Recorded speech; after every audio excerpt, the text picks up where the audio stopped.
Fire Emblem Engage is weird to me because my opinion changed on it a lot throughout my playing of the game. To be honest, I don't know how I feel about it because Three Houses to me was such a fantastic game, one of my favorites, especially on the Switch. But going into Engage, I wasn't really expecting that much because it was touted as like an anniversary game, and you could tell a lot because of their focus on like the emblems and stuff. And the 30th anniversary it came and passed, and we know they wanted to release it a lot earlier, and there was constant rumors about it being finished. So I wasn't expecting that much. But even after finishing it, I can't say if I liked or disliked it. But the gameplay is definitely impeccable. But the story to me leaves a lot to be desired. I'm going to start from the beginning, right? So the story is basically just Awakening again, which to be fair sort of makes sense because Awakening is the golden child of the franchise and this is supposed to be an anniversary game. But I do think their approach to this was quite interesting. The characters initially seemed very one note, if I'm going to be honest. And to be fair, even if they are as fleshed out as the previous guys in Three Houses or Shadows of Valencia, for example, even the Awakening characters, you don't finish enough of the supports in the initial run through to actually get a proper feel for 90% of them. You do for the initial guys, but the later they join in, the less you get to know about them, unfortunately. And the lack of a proper monastery activity system kind of makes that even worse. But the game does lean on a funnier side for characters to make that kind of approach seem more, what would I say, fun. Because the story isn't that great, and I think approaching a funnier side of things makes more sense than having, you know, a terrible story but serious character support. So it would kind of clash a lot more with the game, with the game's design. Whereas, so for example, right, the first character you meet is essentially just a bloody gym bro. He's a prince with a bunch of gym bro retainers, and it's the funniest thing possible. I mean, hell, they have weighted teacups. I was absolutely dying when I heard that stuff, right? Kind of you to say. Would you like another cup? No, I'd better not. If you say so. Ah, I can't hold it anymore. Oh, I'm out. Your cup is down first. I win. Yep. I'm like, I need one of those, man. I need one of those so bad. You know what I mean? I actually do. Give me some weighted teacups, lads. I need that in my life. But I have to say, right? The first mission in the story is basically free the castle from bandits and stuff like that. And this happens 3 times throughout the game. And when you sit back and realize each kingdom has vastly similar missions, which is with a new map and new villain. But that doesn't change, except for the second time you're fighting in a cathedral instead of a castle. But every other time it's a goddamn castle, you know what I'm saying? But that being said, they do kind of get away with it because the combat is an absolute joy. The engage mechanic works so well with the Fire Emblem formula. It runs really well as well. The animations are beautiful. They use the zoom in from Three Houses, where you can see the characters move around, but you can do it zoomed out now. And that's honestly something that really enhanced the experience for me in an odd way. And this is what Engage does best, in my opinion, is quality of life improvements. Now, the second I say that, you're going to be like, well, what about the billions, like the little golden things they had in the previous games? Well, yeah, they're gone, and it makes money quite tight in the game, but that's not necessarily a bad thing, depending on how you play the game, right? It also meant I couldn't make my units super overpowered, so I actually did have to have like proper strategies and stuff, and it made it very interesting. And I think Iron Man runs in Engage are going to be very, very enjoyable. Back onto the Engage mechanic for a minute though. Who doesn't like fusion, right? I think that was a really good idea from the developers because the characters we get to know and love come back into the game, but we also fuse our designs with them. It's a perfect ability for Engage, and I think it gives a lot of possibilities for fan arts and community engagement of future characters and things like that. And possibilities like we might get a bunch of people fusing side characters together and stuff. I think it's going to lead to a lot of longevity within the community, but the mechanic itself is really, really good as well because it gives you increased movement in the case of the Sigurd ring, which is very necessary in this game because the movement is absolutely terrible. And that's why I think they did it, because they wanted to make the rings more valuable. They give you a lot more abilities but it also makes them easy to remove because all you have to do to make you still viable without the rings when they remove it for future games is to get more movement, because I think you have a base 4 movement and like you can get an increased 5 for like advanced classes, which is kind of bad to be fair, but the Sigurd ring fixes that. That is one of the most overpowered rings in this game, if I'm going to be honest with you. And one of my only other complaints with the game is with the game's combat in specific is probably the fact that the Great Knights don't get the general's ability of break resistance, but everything else in the combat is nearly perfect. If you're looking for a combat heavy Fire Emblem game and don't really care about the story, I think this game is for you. Well, before we start talking about the story in any detail, let's talk about that main character, Mr. Toothpaste piece of garbage himself. Honestly, you can really tell this was developed by a VTuber artist. Not to say there's anything wrong with that, but it's just that extra crap, man. Everything is awful. His clothing is awful. His hair is awful. You know, and to be fair, most VTuber artists have great hair design, so I don't know where I got that comparison from. But still, the hair is just horrendous. I don't know who thought the half and half split was a good idea. And they have a better design from in the game. They have a full red version and a full blue version of his hair. You get that change later on, but you don't get the full blue change permanently. No. It's all a mechanic you have for 3 turns. It is so dumb why you don't have that for the entire game after the switch. That would have made me so much better. So much better. I'm not even going to talk about the clothes because I just didn't look at it. I like closed my eyes. I know a lot of people changed it really, really quickly. But to be honest, like the fact you couldn't change the designs to the red or the blue version whenever you wanted, like, you know, and I even mentioned earlier on in the video the fact that Fire Emblem Engage is all about quality of life. You'd think they'd give you the ability to change your character's appearance even to a minimal level like that, because the initial design is so unpleasant and it makes me physically sick. And the thing is as well, because they gave him a really good voice, like the voice actor is brilliant. Now I only played the male version, but I'm sure the female actor is just as good. In fact, I've watched a few of the supports that I haven't seen, and they were using the female actor and she was brilliant as well.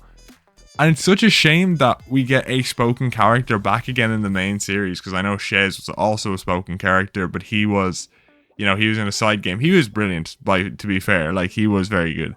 We get a spoken character with a really good voice actor, but that design is just so bad. And even in their supports, they focus on character worship bollocks, and it's just so stupid. But the voice actor does a really brilliant job, and the fact the character itself is so horrendous just makes me so angry, man. Like, honestly, it's really unbearable at this point. I don't understand why we have to have it. I understand the concept of making the player feel good, but to me it just makes me feel like a child being talked to like an adult, like I'm the greatest thing since sliced bread, and we all know I'm a load of shite. I just hate this plot device. Like, oh my god, the I am the greatest type stick is just getting old. It's not entertaining at this point. Morning, Divine One. Divine One? Divine One! You look so shiny when you sweat!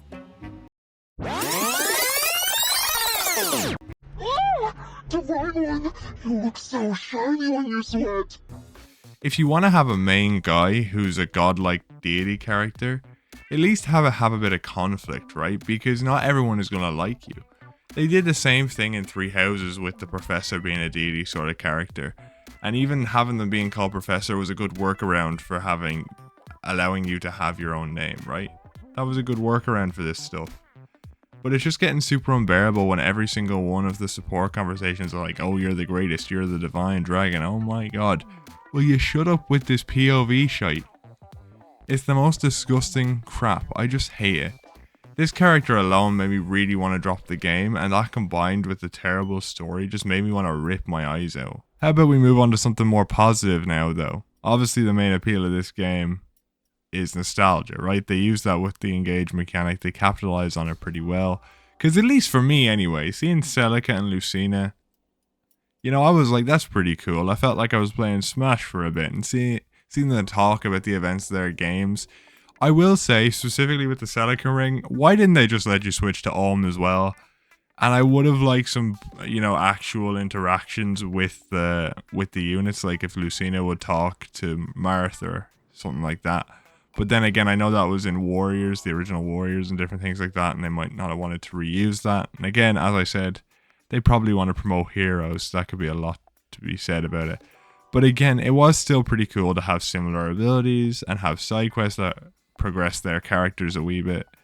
And I did get excited about it. And again, once again, I'm going to bring this up because it still bothers me, right? Because the DLC characters have this as well. Why wasn't Alm on the Celica rig? Regardless of that, they did a brilliant job with the emblems though, because it was a real emotional crutch of the story. And I know I talk about how bad the story was, but it was just because it was really generic and it was just done. It was a bad generic story with a bad main character.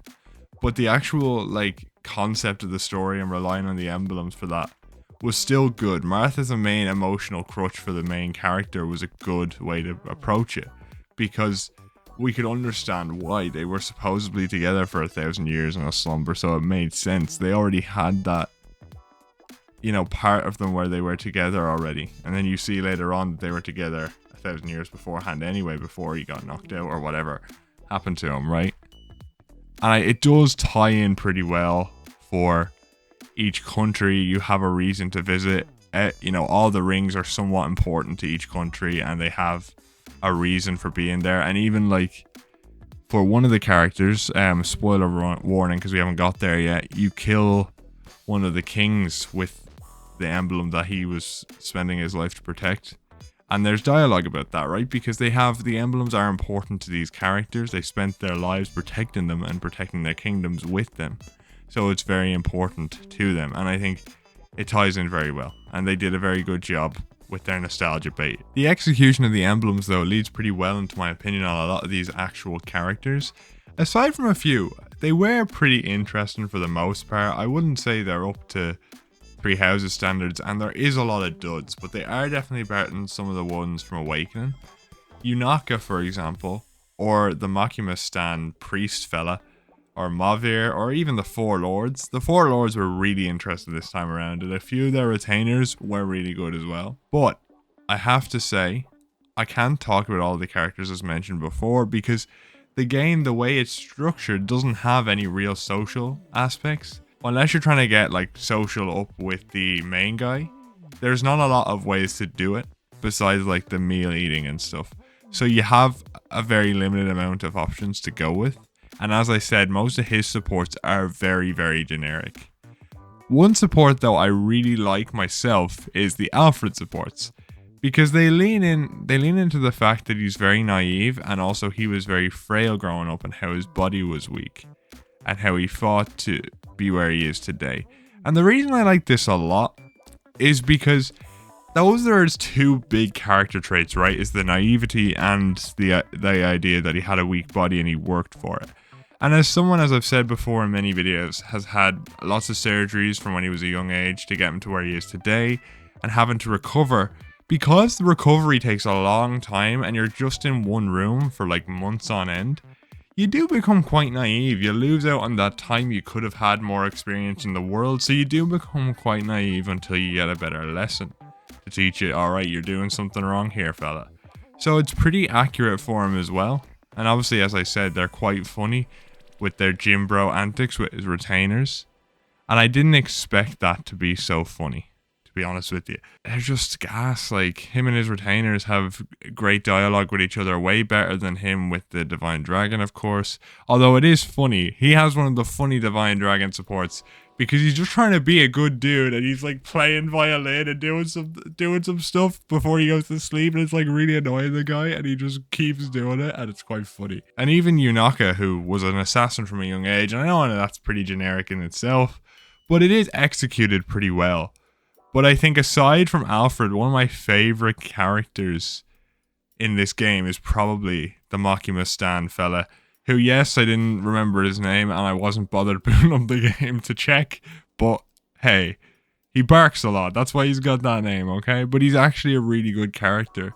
He's a priest with a party animal attitude, which a lot of people in the Somme region are, but I still think that his conversations with Mavir in particular, because they both literally believe in two separate deities. It's like if someone of the Bible and someone who believed in Satan came to pray together. That's kind of the vibe it comes across, right? Because the divine dragon and the fell dragon are two separate, like God and the devil sort of thing, right? And the way he talks about it, like, we all pray to something, man. We might as well just pray together, right? He's all about communication and making sure people just be nice to each other. And I like the way they approach that very well. And then obviously you've got the four lords on top of that. I think the two from Psalm in particular, I really enjoy, because the crown princess is very Luffy-like. Yes, her singing's not the best, but I think that's intentional. And Fagotto, her younger brother, he's just really chill. You know, he's just like a chill dude, and I really enjoy that as well. And actually his interactions with Yunaka are quite funny as well. So they all tie in together. A lot of the really good characters tie into each other with their supports. Now, as I said, the Divine Dragon supports with them are still pretty meh, but you know, what can I do, right? You just gotta deal with it. It's the main problem with this game, is that it really hinders the character development to some of his characters, because you can't have your characters develop with the Divine Dragon around, because the storylines for him always has to revolve into, oh my god, you're the Divine Dragon, I'm either so sorry or can I help you in any way? You know, it's not great. Alright, unfortunately we're back to the negative stuff again, and one thing I thought that was an Awakening that hasn't been in modern Fire Emblem games, aside from Faith as well, was the romancing other characters, right? Because we talk a lot about how the supports with other characters are great, but the supports with the Divine Dragon weren't good.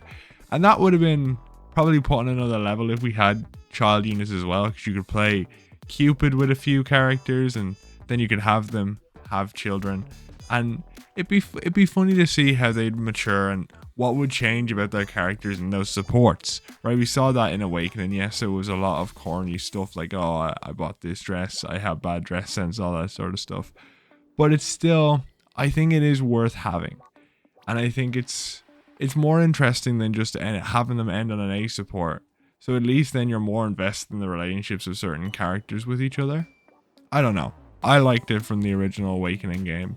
And I think you're very easily able to argue why we're able to have fully grown child units. Maybe you could say it's a malfunction in the time crystal. You know, you've made worse arguments for the children units before. And if I'm going to be honest, right?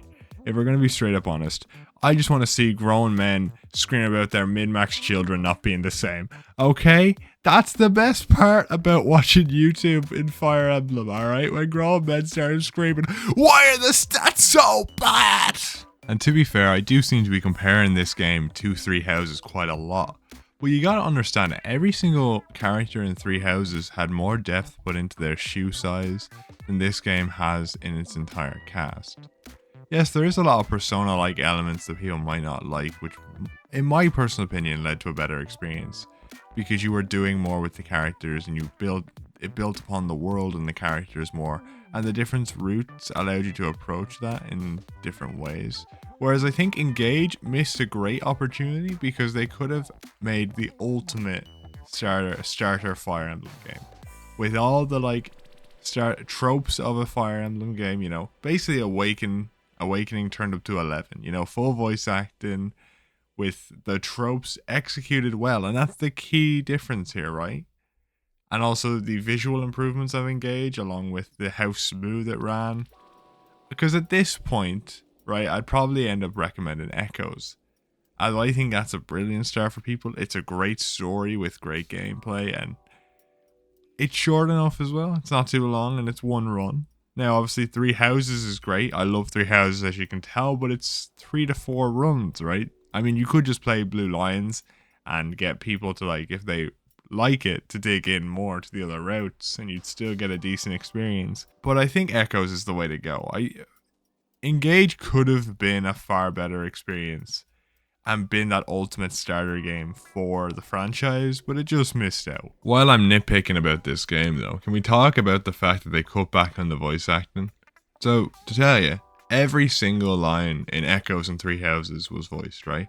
And I love this because it made both the games so much easier to play through, because no matter what mood you were in, or if you were tired, or if you couldn't focus a lot, you could still get the story, you could still hear the emotion and get the intent of the scene through the voice acting. You didn't have to be laser focused 24/7.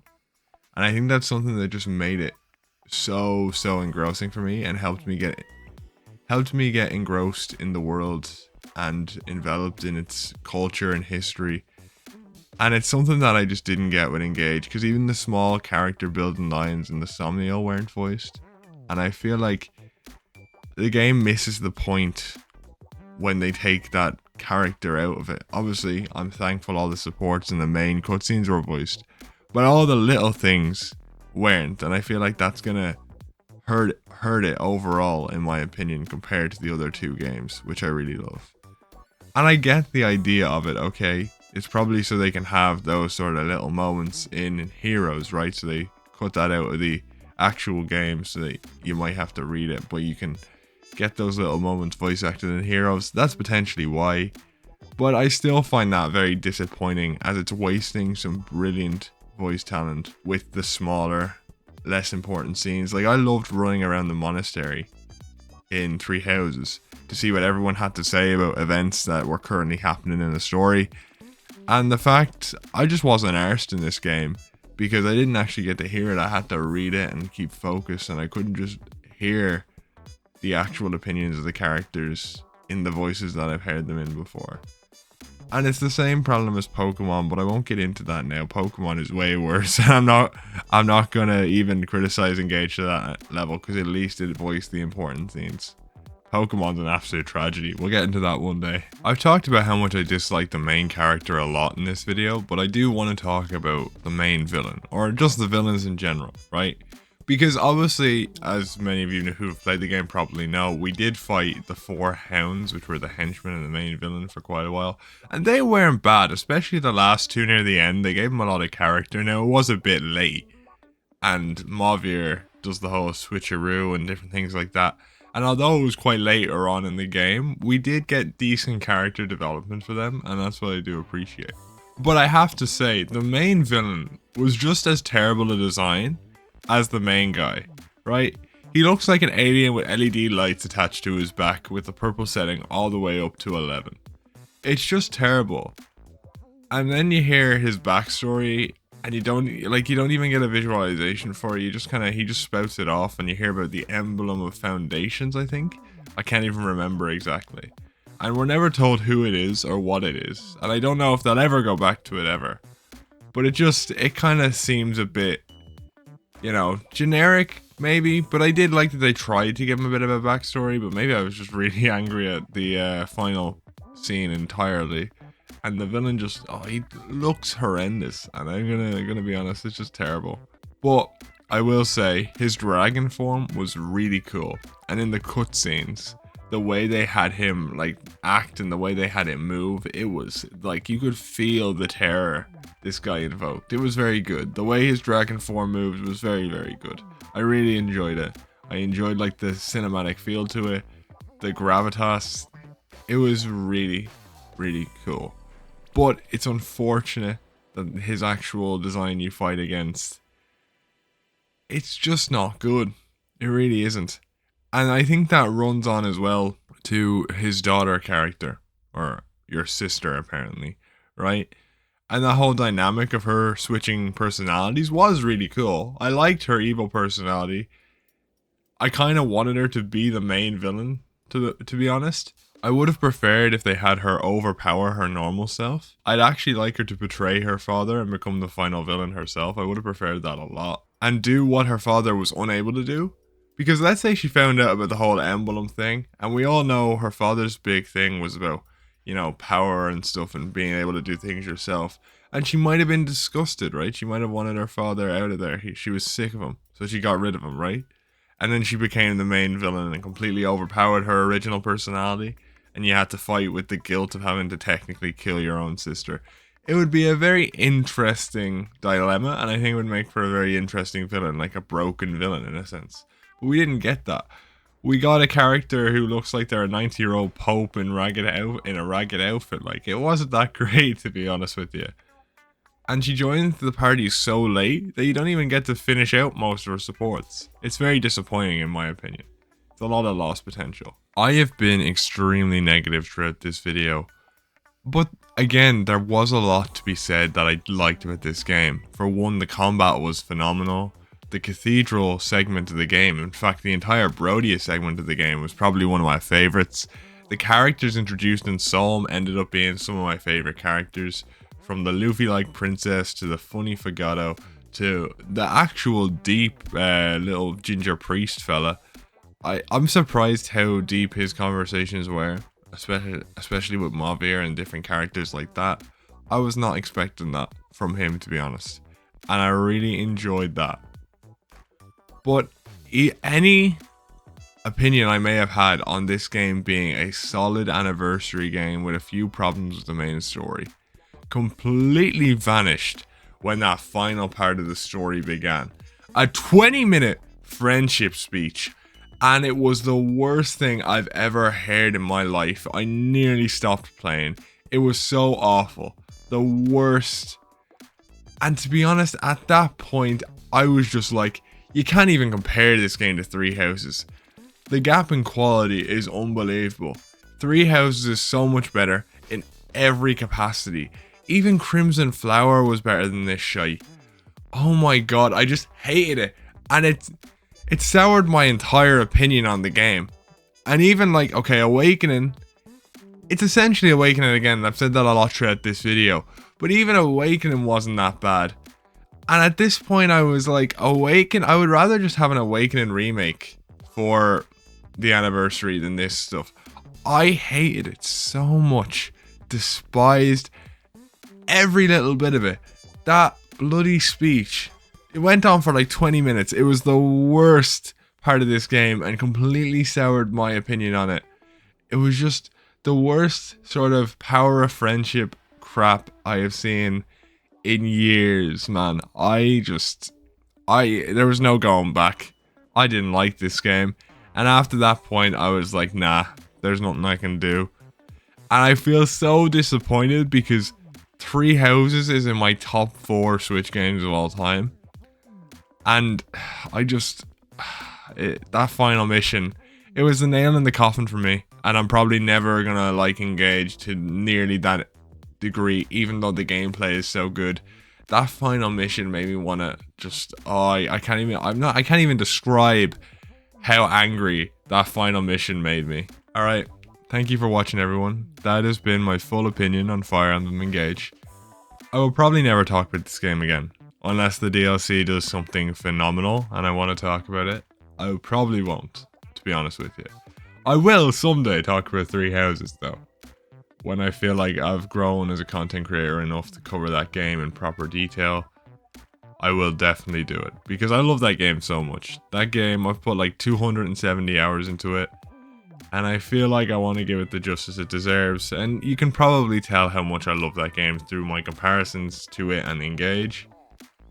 I was just very disappointed. This was the first Fire Emblem game I was an existing Fire Emblem fan to be around for when I played it. Like for Fire Emblem Three Houses, I wasn't a fan when the game was coming out, so I just bought it because I was like, it was being hyped up. Joe Zija, the voice actor for Claude, was very, very funny. That's what I'm talking about! That's why he's the MVP! That's why he's the GOAT! And he just kind of got me hyped for the game and various other creators. And when that game, like, it was a phenomenal game. It was great. I loved everything about it. And just to be so let down with this game, especially in its final act, I can't describe how disappointed that makes me. But I will say, for those who don't care too much about story, as I've said before, the combat is phenomenal.